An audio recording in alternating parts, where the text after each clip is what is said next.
What's up, YouTube? Welcome to another video. Today's October 9th, 2024, and man, have we had a lot of things happen since I last put out a video. So let's talk about it. First, though, like and subscribe. Check out my website, My Road to Wealth and Freedom. I got a lot of coin articles on there about silver bullion, gold bullion, rare coins, all that good stuff. And a quick disclaimer, I'm not a financial advisor, so do your own research and consult a financial advisor before making any investment decision like buying gold, silver, or doing any of the stuff I talk about on this channel. This is just for entertainment purposes only. So let's begin. First off, we had a 50 basis point Fed rate cut. That is definitely old news. But one of the interesting things that happened that day was bonds along like TLT, the long bond yields started to kind of go higher. Now, a lot of people were thinking, myself included, that when the Fed cuts rates, bonds, the prices of bonds go higher, their yields go lower. But in fact, what we saw was almost the complete reverse. Now, that probably has to do with debt and deficit spending. Obviously the US budget keeps blowing out. In addition to that, we're at 35 trillion and counting on the US federal debt. So many people say that matters. So many other people say, no, it doesn't.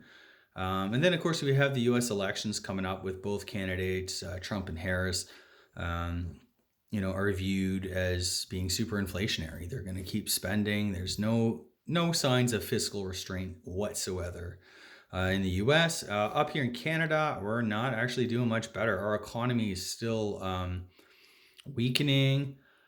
The Bank of Canada has been cutting interest rates since July, and they've indicated that they're going to be doing it at a faster clip now. They're going to be going 50. I saw just last night, the Reserve Bank of New Zealand cut by 50 basis points. So you betcha the Bank of Canada will be cutting by a hefty 50 when they meet. I believe it's October 27th. But that's no surprise. We're up here in Canada. The vast majority of people are up to their eyeballs in real estate debt. They can't afford their payments. The banks have extended amortizations out to as much as above 80 years.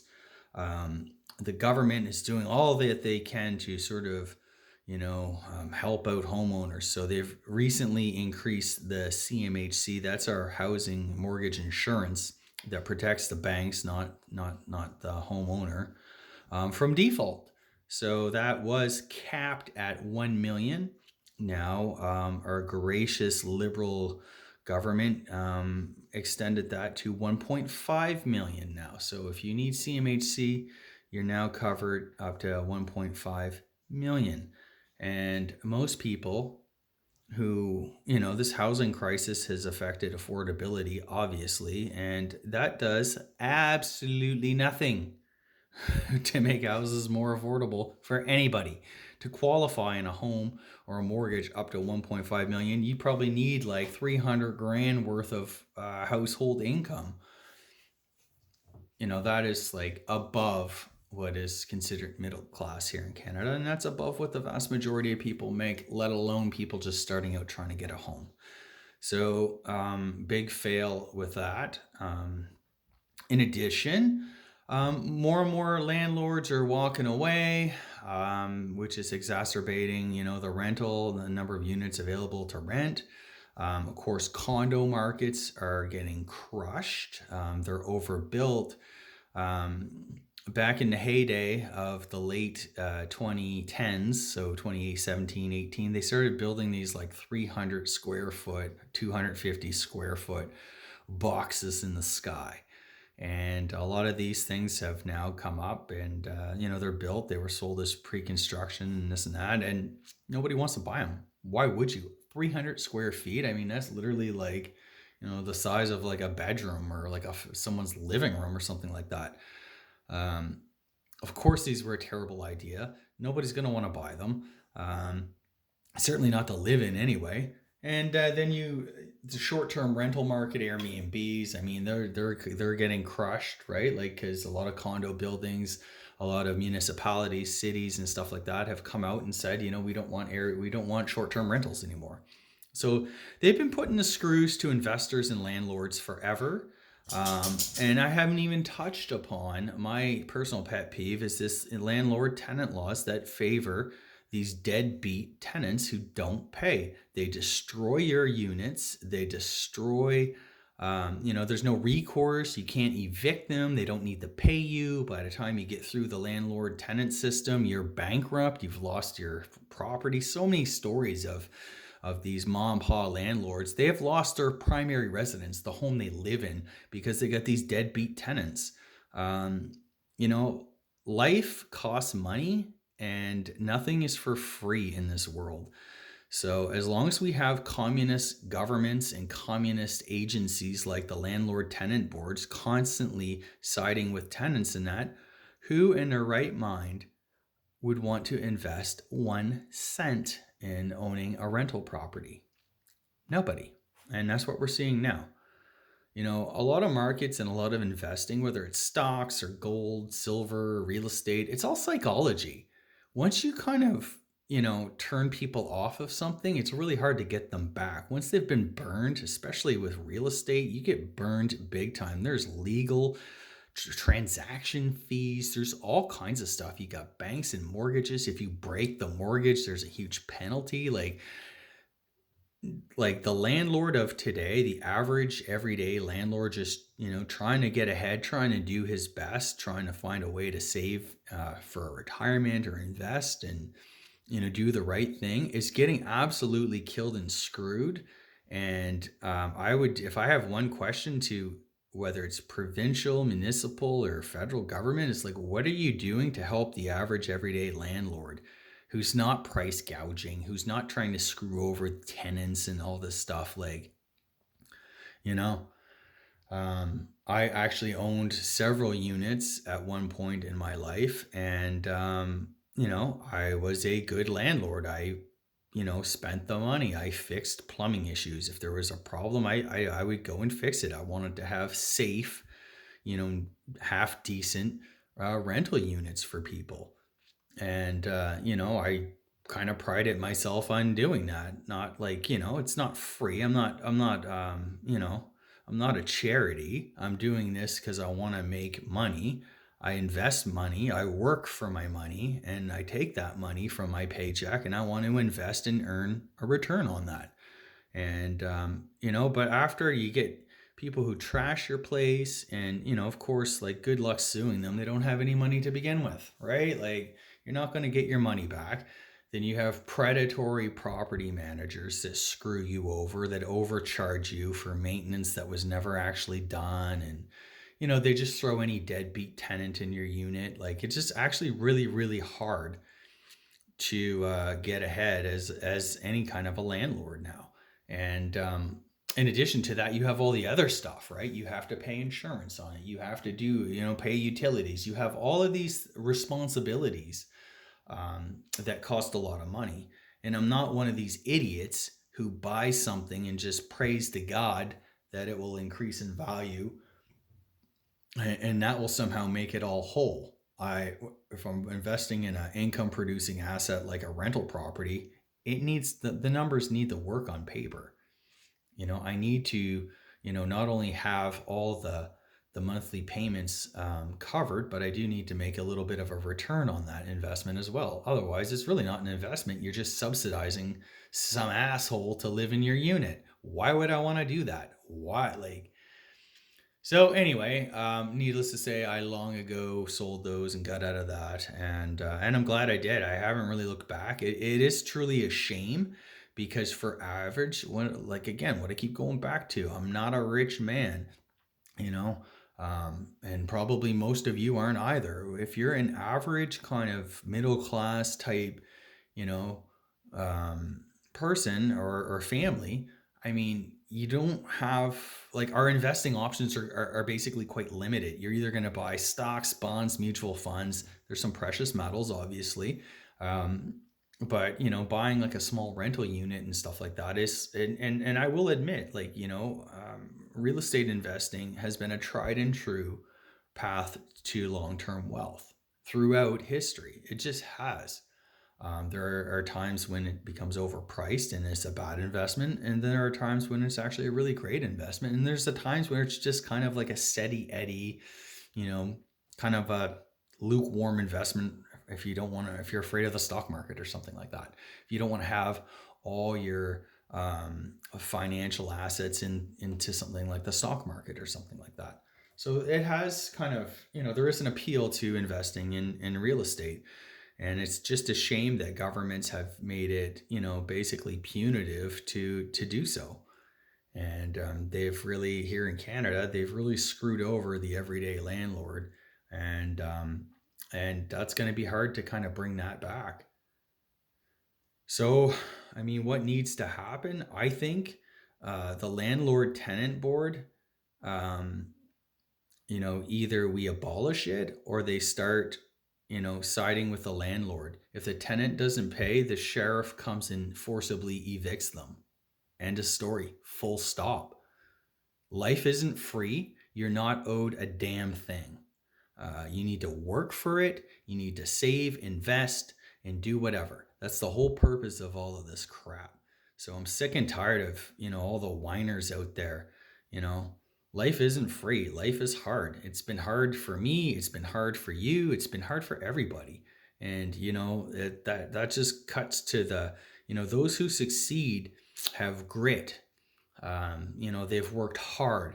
They've done things like, acquire new skills, get an education, try new things. That's how we evolve, we learn, and we grow, as both individuals and as like an investor, or in a career or whatever. So anyway, that's kind of my 2 cents on all of that, and I will continue to harp on this for probably ever, because it is kind of really frustrating. The free market will fix a lot of these problems. We don't have enough rental housing. We don't have enough of this and enough of that. Well, why don't government step aside, deregulate, and make it so that, people are going to want to invest in those types of rental housing and rental units and stuff like that.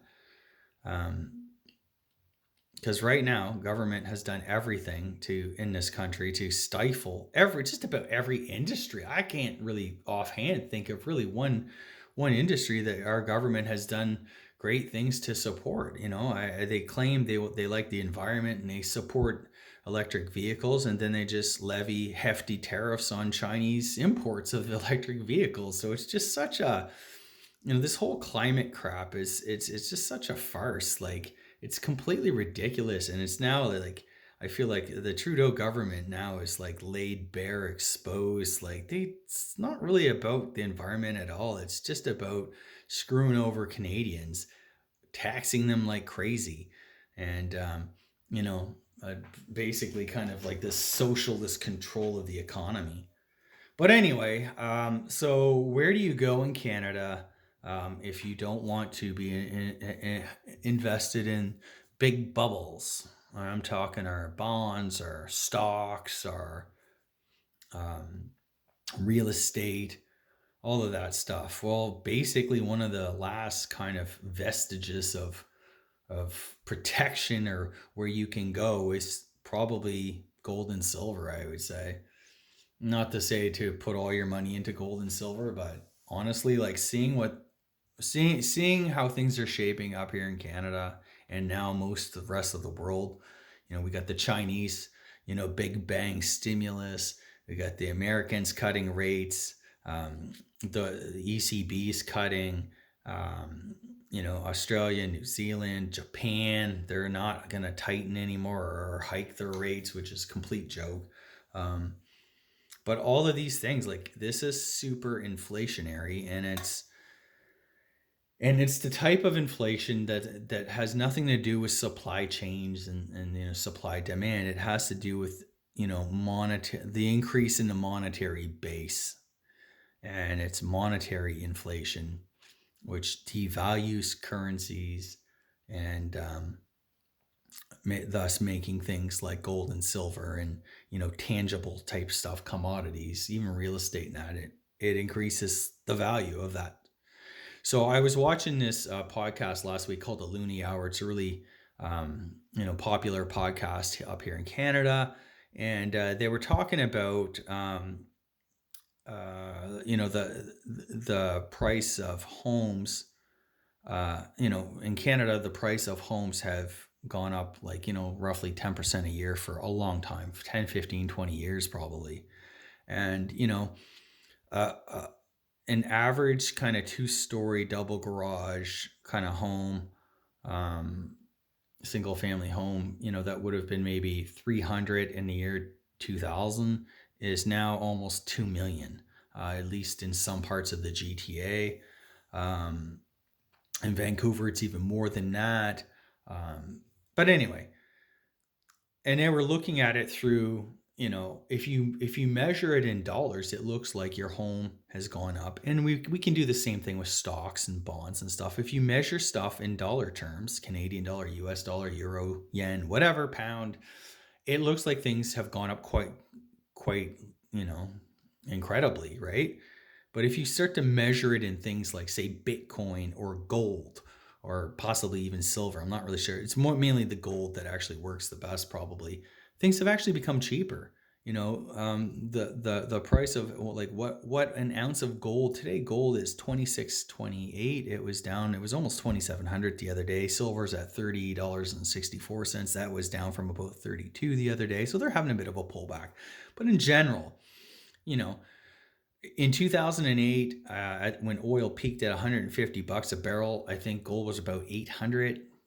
Don't quote me on that, roughly, give or take. So you would be able to get roughly 6 barrels of oil for an ounce of gold. Well, today, I'm just going to do some quick math here.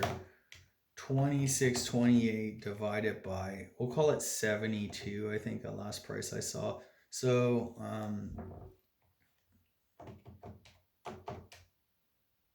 yeah, now you get, like, is that right? 300 times 72. 26.28 divided by 72 equals, 36.5 barrels of oil. In housing terms, if the average house back in the year, I don't know, 2010 or 2005 or whatever, if it cost you 100 ounces of gold today, it might cost you 30. You know what I mean? Or maybe 40 or something like that. So again, it's like, what we see as these like increases in price are kind of illusory, because the underlying value of that actually hasn't gone up that much, and is more a function of monetary debasement and currency devaluation versus true tangible increase in underlying value. So and that's what really kind of worries me, because not a lot of people understand that outside kind of the stacking community. They think, prices going up, great, I'm making money, but you're not really. It's more like, that's kind of how pernicious our currency system is. Fiat money is. It doesn't. It doesn't hold value over time. I mean, that's obvious. Look at what the dollar has done since 1971. It's down like 90% or 98% or something crazy, right? And I believe that. I remember 20 years ago looking at an ounce of gold as $500. Now $500 doesn't even buy me. That $500 doesn't even buy me a quarter ounce of gold. In fact, it will buy me a 1/10 of an ounce. One of these little guys. These are now over $400 Canadian, okay? And just to think that, 20 years ago, you would be able to buy an ounce of gold, a full ounce, 10 of these for that price. I bought this. This is a quarter ounce of gold. I paid, I don't know, I want to say a little, maybe 600 and some dollars for this. Today, this is over $1,000 for a quarter ounce. It is just absolutely mind-blowing. A half ounce. I remember seeing half ounces back in 2014 and 15 for like 14, or not 14, for like 800, 900 Canadian. This is over $2,000, or just about that. $2,000 today. It is absolutely insane what has happened. And, that's why I own precious metals. I want to, have some protection from currency debasement and debt and devaluation and all of these bad things that may or may not happen. I mean, I don't really know. I'm not going to be a doomer, gloomer, try to say like I know for sure, because I honestly don't. I think it's unknowable, but I think, if you own real estate, if you own some investments, and almost everybody does, they have a 401k, an RSP, they live in a primary residence, then I think it's prudent to start diversifying a little bit into some precious metals. I buy gold.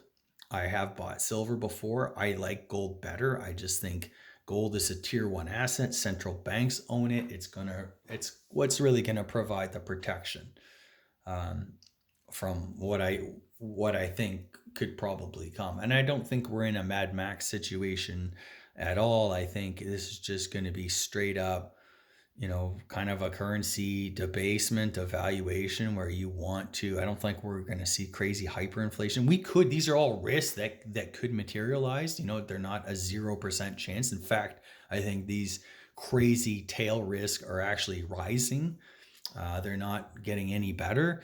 The odds of them happening are increasing. There's various wars happening in the world.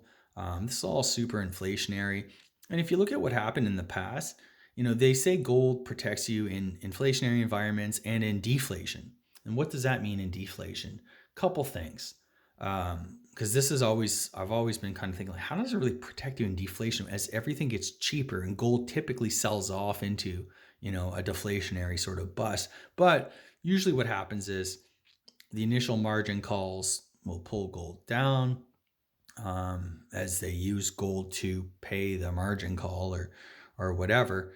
Um, but then a couple things happen. Number one, the government will intervene with money printing to try to prop up the economy, a stimulus, that kind of thing. And that usually rockets gold higher. And the other thing that has happened in deflationary times, like the Depression, um, there was just a currency devaluation. And it doesn't have to happen in a depression. It could happen at any time, really. They just come out and they devalue. China can come out tomorrow and just devalue the yuan. Japan can devalue the yen. And those are the kind of like things that you may or may not see coming. And that can happen in sort of a deflationary bust. Like that's what basically happened with China. They started to, their stimulus package devalues their currency, although the yuan, strangely enough, actually increased when they came out with that. It should have gone down. Like we're in this weird upside down world. But generally speaking, that's what happens. They say the Canadian dollar is now 50 cents to the US dollar, or, the Canadian dollar is now, it will buy you, less oil or less food or whatever it is, right? That is currency devaluation, debasement. And that's another reason to hold this stuff. So finally, this is getting to be quite a long video, mainly because I haven't talked to you guys in a while. But I have picked up small amounts of gold. Whenever I see good old historical gold coins that I haven't seen in a while, or you don't typically see, I always buy them. It's interesting. It's cool. It's a hobby of mine. Now, this isn't investment gold per se, although at the rate gold has been increasing, I'm buying these and I'm paying maybe a slight premium. Certainly I'm paying taxes. I'm paying spot plus some tax on these things. And depending on the condition, it might be a little bit more. In an uncirculated one like this one, it's going to cost you more than, a very fine or a circulated example. But I used to care. Now I don't, because gold is increasing at such a clip that by the time I buy these, literally a month later, I've basically earned my money back. So, it's not always going to be like this. So this is a Swedish kroner from 5 kroner from 1920. It's super small. As you can see, it's not even a tenth of an ounce. It's 0.0648 ounces. So it's 90% gold, 10% copper, And this was kind of circulation coinage back in the day in Sweden and that. And I don't have any Swedish coins whatsoever. I do like my European gold, as you can see here. This is a Russia 10 ruble, really interesting coin. Um, I like all of these things. I like to buy them. The other thing that I found was something that's really cool. This is a Venezuelan coin, 10 bolivars, 1930. And I guess they only made so many of these. Very few were actually released to the public. This is an AU Unk example. So this is probably like your typical kind of one that managed to kind of get out. Now would have been substantial value even back in the day. And on the back, I think it's Simon Bolivar. It's the anniversary of that cat. And yeah, I just thought, again, it's interesting. Like, when have you ever seen one of these coins? When are you going to see another one of these again? This is why I buy these coins.